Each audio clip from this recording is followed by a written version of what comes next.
What's up, guys? In today's video, I'm going to be breaking down why I think UFC 302 Islam Makhachev versus Dustin Poirier is an underrated card.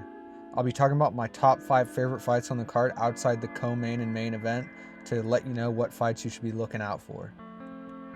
So first up, it's not a ton of big names outside of the main and co-main event, as I just said, but there is a lot of fun and interesting matchups, and it'll probably end up being a banger card that people look back on and say, wow, that was so underrated.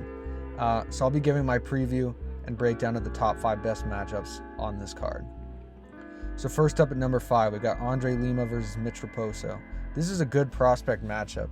Raposo is taking the fight on short notice, but Andre Lima is undefeated, and Raposo is on a 4-fight win streak since losing on the Contender Series. I believe it was to Jake Hadley by submission. Both guys are 25 and are extremely young in their careers, and it should be a fun striking fight to start off the card. I think Lima will probably beat Raposo by decision, but it is a good fight. And I wish Raposo had a little bit more time to prepare. It would have made it a better fight. But just because it's a great prospect matchup, it takes my number 5 spot. And plus, this is the first fight on the entire card, so it's a good reason to start early. Next up at number 4, I got Kevin Holland versus Mikhail Oleksiejczuk. This fight was also made on relatively short notice, but both of these guys are always in fun fights. This is Holland's return to middleweight, and Oleksiejczuk is a former light heavyweight, but he looks small and weak at middleweight, if I'm being honest, and I think he should probably move down to welterweight. I mean, you can see in the photo, he's not exactly super lean for a guy who moved down a weight class. But both guys push forward. I think Holland's going to be way too fast for him, though. He's coming up from welterweight. This is his first fight at middleweight in a long time. And Oleksiejczuk, of course, former light heavyweight, as I just said. He's been at middleweight for a while now, but he's still kind of slow. I mean, you could see in the Michel Pereira fight how easily he got smoked. So I think Holland will probably knock him down. Holland has good power. I know Oleksiejczuk's tough, but I think Holland will be able to knock him down and kind of latch up a submission just like Pereira did. I think Oleksiejczuk's also coming back too soon. It's been only a month since he lost. But otherwise, this is a good fight. It would have ranked higher if it was a little bit on longer, if both fighters had more time to prepare, and maybe it was a different matchup for Kevin Holland. But as of now, I think number 4 is a fair spot to place it. Next up, we got Nico Price versus Alex Morono. This is actually a rematch. They fought back in the day, but it's a fun fight between two scrappy fighters, kind of two old head style guys, even though they're both pretty young. They seem like they've been around for forever. Both guys are kind of inconsistent but entertaining, and has a good chance of being fight of the night, in my opinion. Price is on a 2-fight KO loss streak, but Morono has pillow fists. I mean, Morono couldn't finish Court McGee, who's also a dead body, so I doubt he'll be finishing Nico Price. Nico Price took some time off too. I think his chin will be decent enough to survive the fight. Morono fought only a month ago, so he's staying really active, and Price has been out for 10 months, as I just said.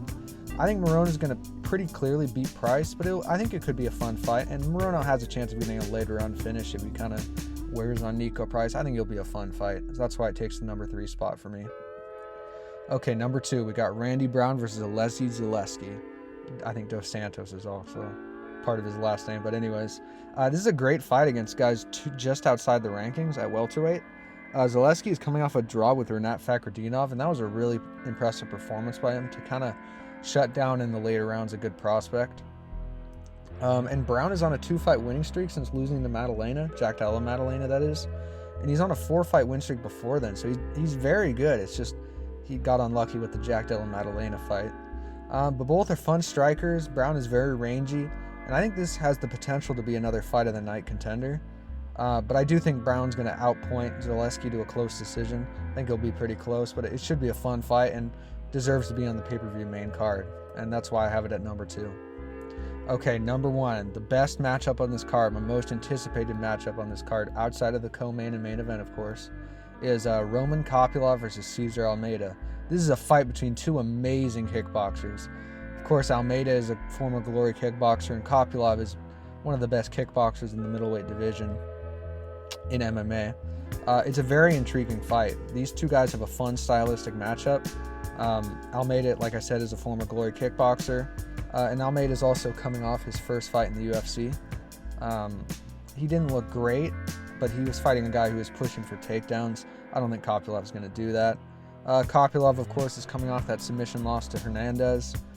Before that, he was on a KO streak against low-level competition. But I think Almeida, and I could be wrong on this, I think Almeida is a better pure kickboxer than Kopylov.